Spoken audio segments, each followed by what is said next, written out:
Alors, craignez la parole. Respectez cette parole. Voilà la première chose qui caractérise la maison de Dieu, la maison de Christ. Deuxième chose, servez-le avec intégrité et fidélité.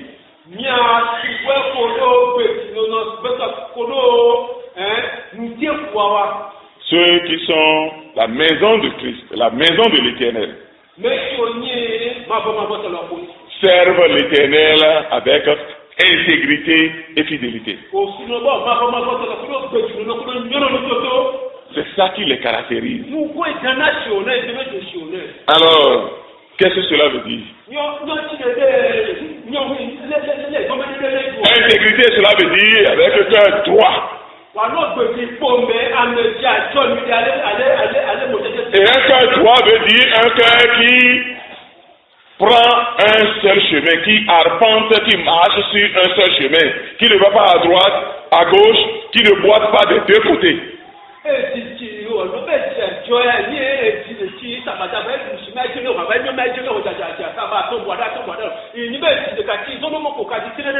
Pour employer l'expression d'Élie, le prophète, en effet, c'est un cœur qui ne boite pas des deux côtés, qui ne marche pas un pied à gauche, un pied à droite, mais qui suit son chemin. Qui est la vérité.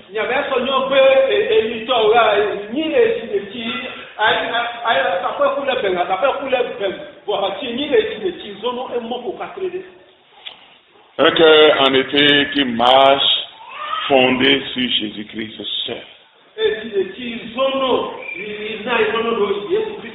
Un cœur qui n'est pas là pour un peu pour Christ, un peu pour moi, un peu pour Christ, un peu pour la chair. Non.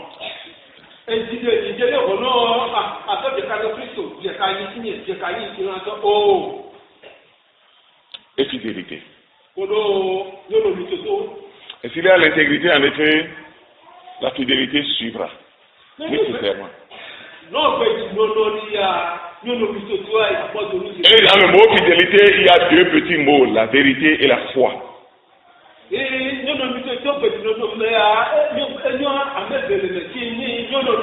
Fidélité veut dire la foi en la vérité.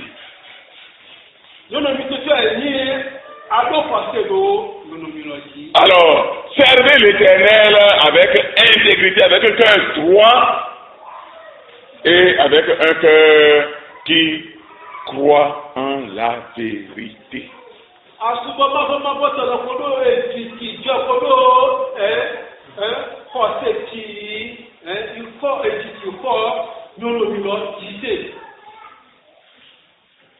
C'est ce qui caractérise en effet Christ et sa maison. Troisième chose. Faites disparaître les dieux qu'ont servi vos pères de l'autre côté du fleuve, qu'ont servi vos pères de l'autre côté du fleuve et en Égypte et servez l'Éternel. Voilà.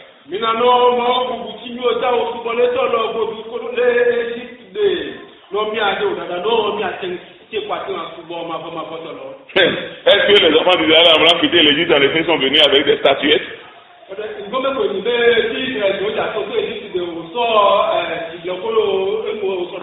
Non. Ils ne sont pas venus avec des statuettes. Mais Josué leur dit, faites disparaître les dieux qu'ont servi vos pères de l'autre côté et en Égypte. Et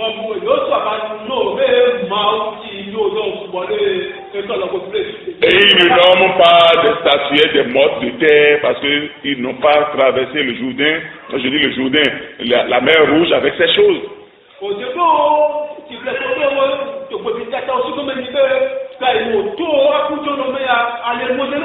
il parle des choses qui sont logées dans le cœur de l'homme.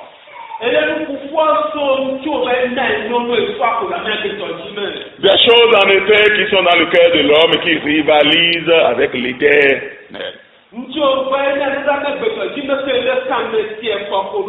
si nous lisons l'histoire de tout Israël, l'histoire de toute la Bible, en effet, le péché d'idolâtrie est le péché le plus courant après celui de l'incrédulité.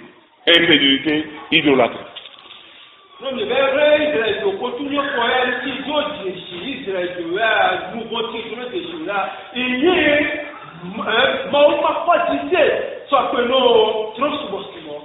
Alors, ceux qui sont de la maison de Christ, en effet, servent l'Éternel et l'Éternel seul.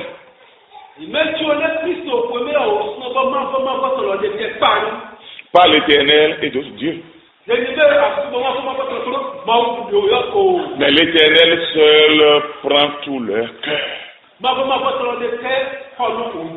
Alors nous devons nous examiner nous-mêmes et nous demander qui est-ce qui prend tout notre cœur.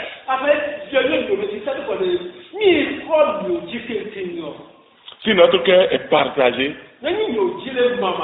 divisé, nous ne sommes pas de véritables adorateurs de Dieu. Ceux qui sont de la maison de Christ, en effet, n'ont pas un cœur divisé entre Christ et d'autres choses, et d'autres idoles.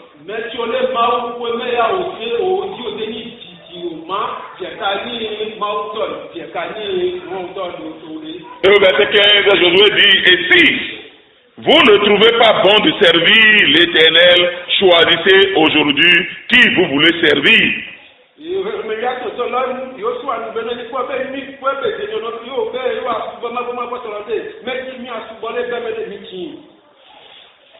Les véritables adorateurs de Dieu, ceux qui sont de la maison de Christ, en effet, servent Dieu en toute liberté et en toute bonne conscience.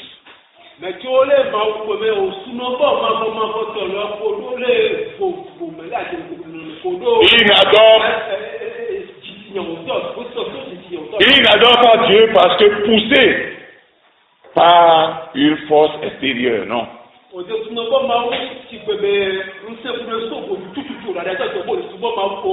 Mais parce que convaincu que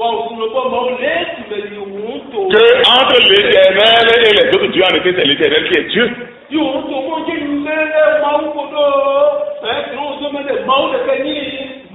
Et cette conviction fait qu'ils choisissent l'Éternel lorsque les idoles sont à côté de l'Éternel. En effet, ils choisissent l'Éternel.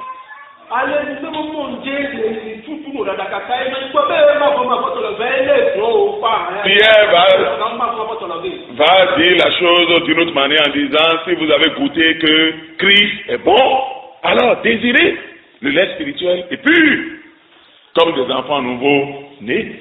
Et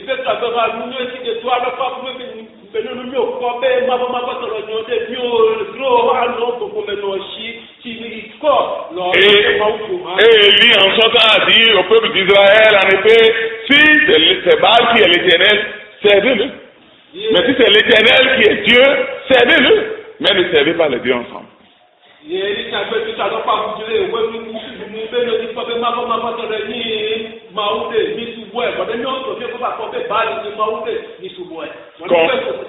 Comment vous adorez Dieu? Est-ce que vous l'adorez parce que vous avez réalisé, vous êtes convaincu dans votre cœur, par l'Esprit de Dieu, que c'est lui qui est Dieu? Et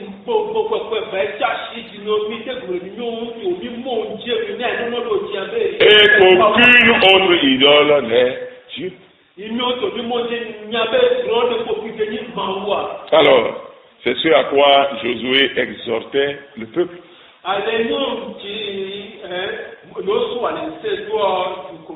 Il dit, si vous voulez choisir entre les dieux des Amoréens, parmi lesquels vous habitez, ou les dieux que vos pères ont servi de l'autre côté du fleuve,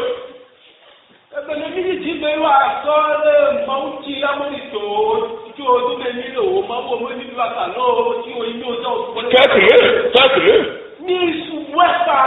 Mais sachez que moi et ma maison, nous servirons l'Éternel.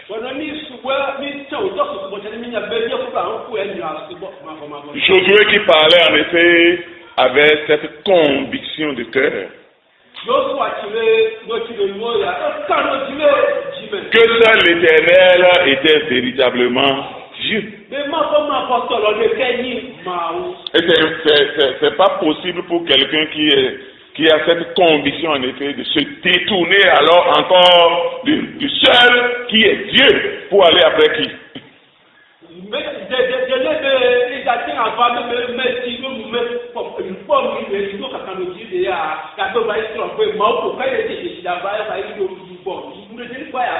Et puis après cela, en effet, que le peuple répondit, nous aussi nous servirons l'Éternel. Loin de nous la pensée de l'abandonner. Et lorsqu'ils ont dit cela, Josué ne les a pas acclamés pour dire, oui, vous aussi, vous servirez l'Éternel, non. Mais Josué dit au peuple, verset 19, vous n'aurez pas la force de servir l'Éternel. Mais le peuple n'aura pas la force de servir l'Éternel, mais toi, Josué, tu auras la force de ta maison. Et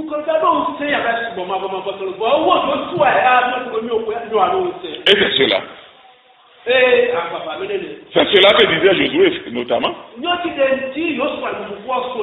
regardez un peu le temps. Ce n'est pas vous n'avez pas la force de servir l'Éternel, mais vous n'aurez pas la force de servir l'Éternel.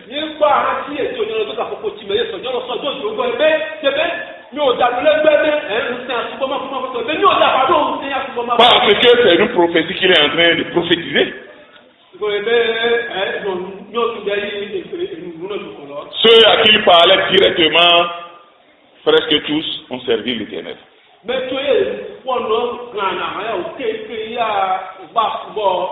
leurs enfants n'ont pas eu la force de servir l'Éternel. Et quelques-uns d'entre eux aussi qui survivaient à l'époque, en effet, n'ont pas eu la force de servir l'Éternel.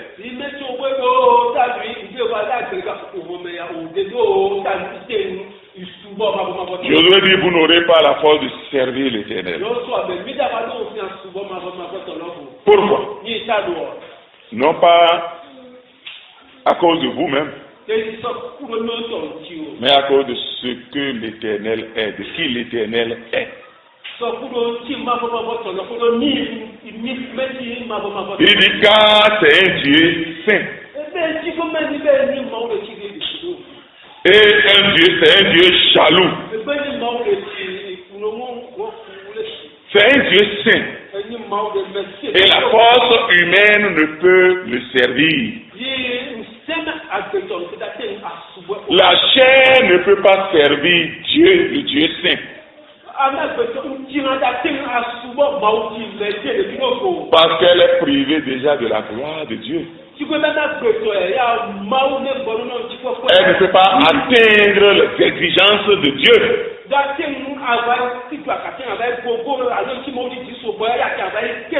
Mais c'est un Dieu aussi qui est jaloux de son nom. C'est un Dieu qui ne s'amuse pas avec son nom. Qui ne minimise pas son nom. Ainsi, si quelqu'un s'amuse avec son nom, il ne tarde pas à le juger. Et il dit c'est un Dieu jaloux. Il ne pardonnera point vos transgressions et vos péchés.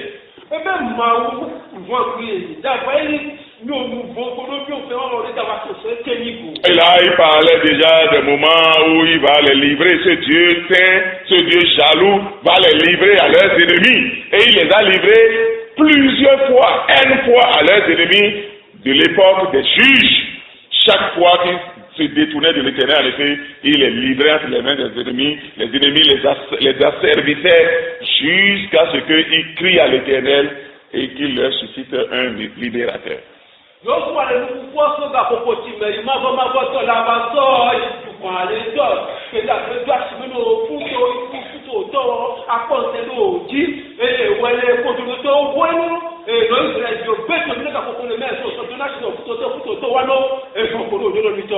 il fait référence aussi, allusion aussi à l'époque des rois, où le peuple va se détourner de l'Éternel. Dieu va envoyer ses prophètes. Il va leur prophétiser en effet de revenir à l'Éternel. Et ils vont boucher leurs oreilles. Et il va envoyer Nebuchadnezzar pour les piller et les déporter à Babylone, pour y rester pendant 70 ans.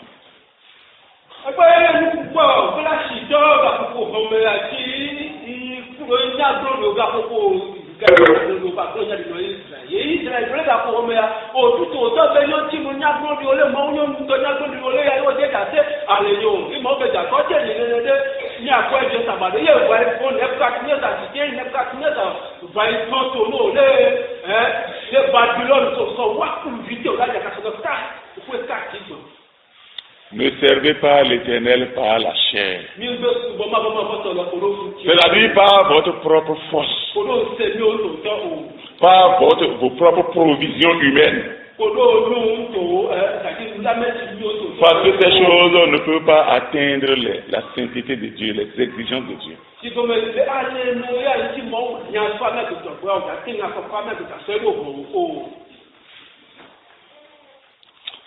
La maison de Christ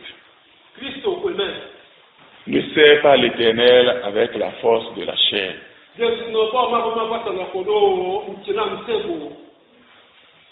Si elle arrive à servir l'Éternel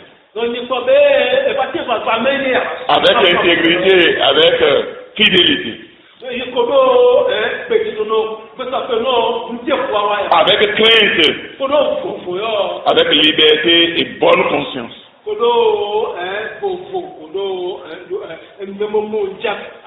c'est parce qu'elle n'est pas fondée sur la chair, sur l'homme.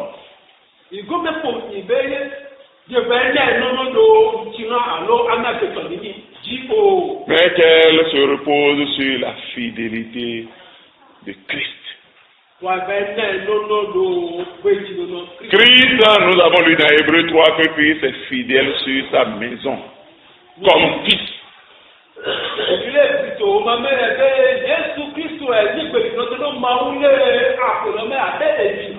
Et c'est cette fidélité à Christ, en effet, qui donne la force à sa maison de servir l'Éternel. Et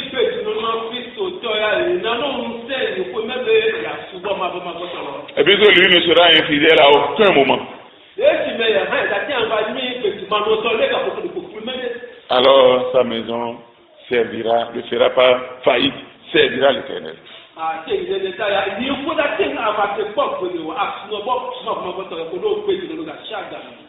Le peuple répondit encore à Josué et dit non, car nous servirons l'Éternel. Et Josué dit, vous êtes témoins contre vous-même. Et si vous allez au tribunal et vous témoignez contre vous-même, vous n'êtes pas un bon témoin. Normalement,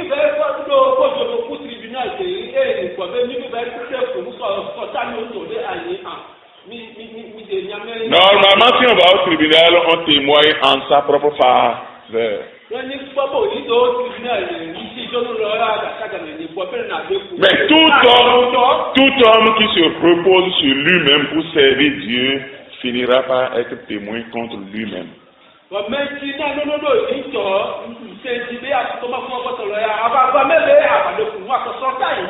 vie, sa vie, dans la suite de son histoire, en effet, sa vie témoignera contre lui-même.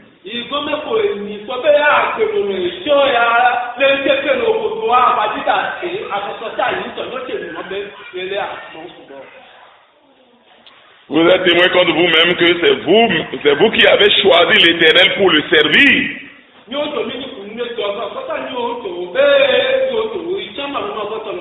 Et il répondit, oui, nous en sommes témoins. Alors, si un homme est témoin que c'est lui qui a choisi l'Éternel pour le servir, il ne sera témoin que contre lui-même. Parce que si c'est toi seul qui as choisi l'Éternel pour le servir, tu ne pourras pas le servir. Mais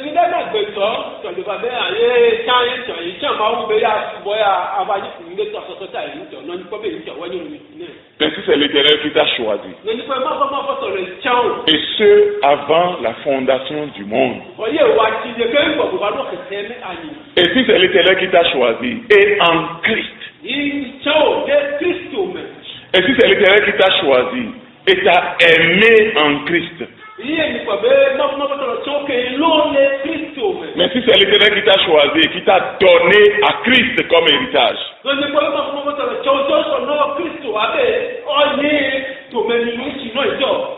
tu le serviras. Car il fera tout pour que tu le serves. Il fera tout ce qu'il fera pour satisfaire sa justice et il fera tout ce qu'il fera en toi pour que tu le serviras.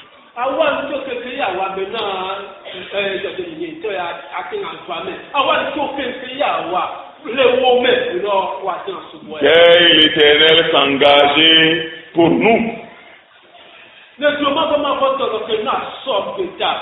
l'Éternel s'engageait en notre faveur plutôt que nous nous engagions.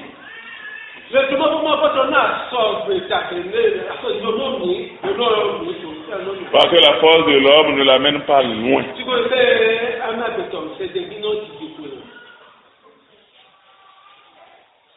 Il dit, ôtez donc les dieux étrangers qui sont au milieu de vous et tournez votre cœur vers l'Éternel, le Dieu d'Israël.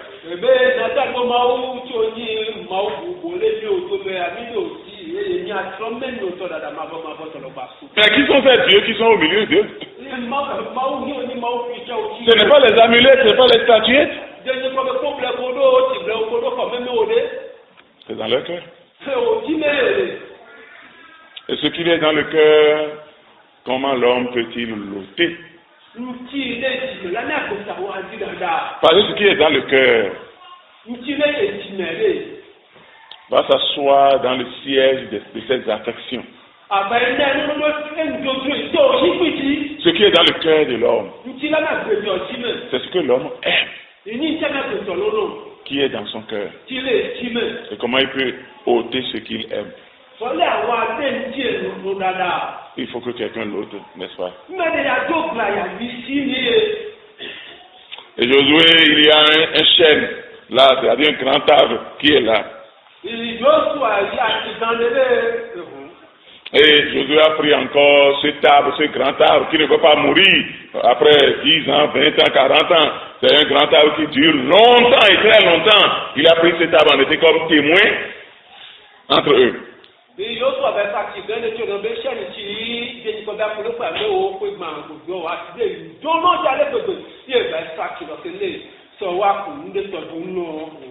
il prit encore une grosse pierre comme témoin.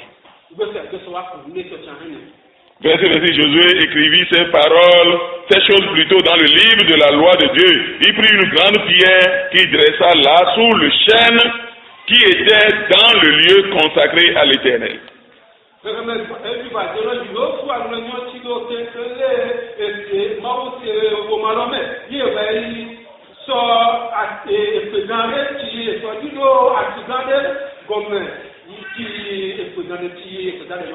Et Josué dit à tout le peuple, voici cette pierre servira de témoin contre nous.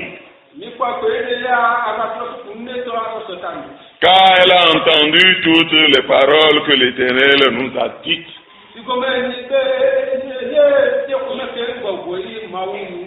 Elle servira de témoin contre vous, afin que vous ne soyez pas infidèles à votre Dieu.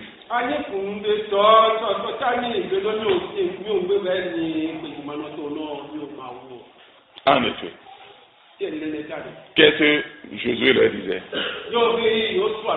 La pierre là ne va pas disparaître. Et si vous la voyez, à chaque fois que vous la voyez, rappelez-vous de votre engagement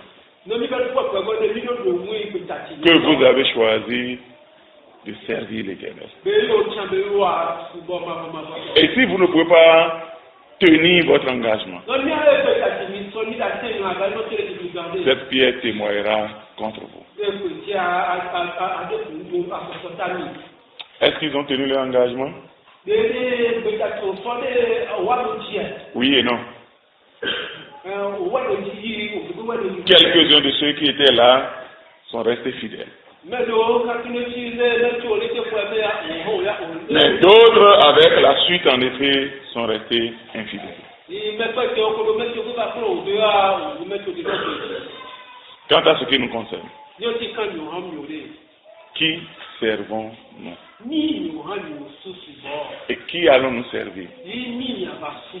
Qui sommes-nous convaincus de servir? Si c'est l'Éternel, servons-le. Mais de grâce, servons-le avec crainte, dans le respect de son nom et de sa parole. Ne nous bornons pas simplement à écouter sa parole. Ne nous bornons pas simplement à apprécier ses bonnes paroles. Mais respectons sa parole en obéissant à elle et en croyant à elle. Et servons ce Dieu avec intégrité, avec un cœur droit, un cœur qui est fondé sur Dieu seul. Qui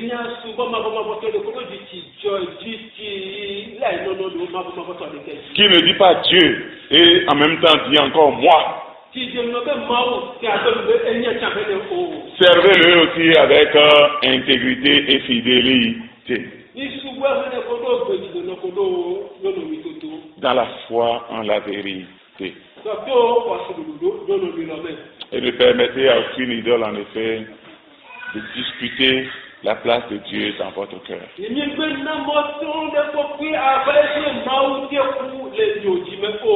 pour ne pas lui permettre de disputer la place de Dieu dans votre cœur en effet, faites-le disparaître de votre cœur.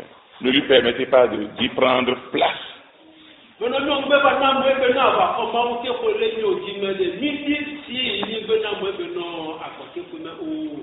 Si vous regardez à Christ, vous le ferez. Parce que lui et sa maison, en effet, sont restés toujours fidèles à Dieu. Pendant que tous s'égarent, en effet, Christ et sa maison n'abandonnent jamais Dieu.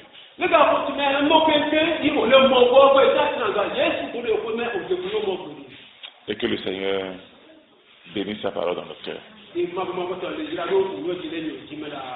Amen.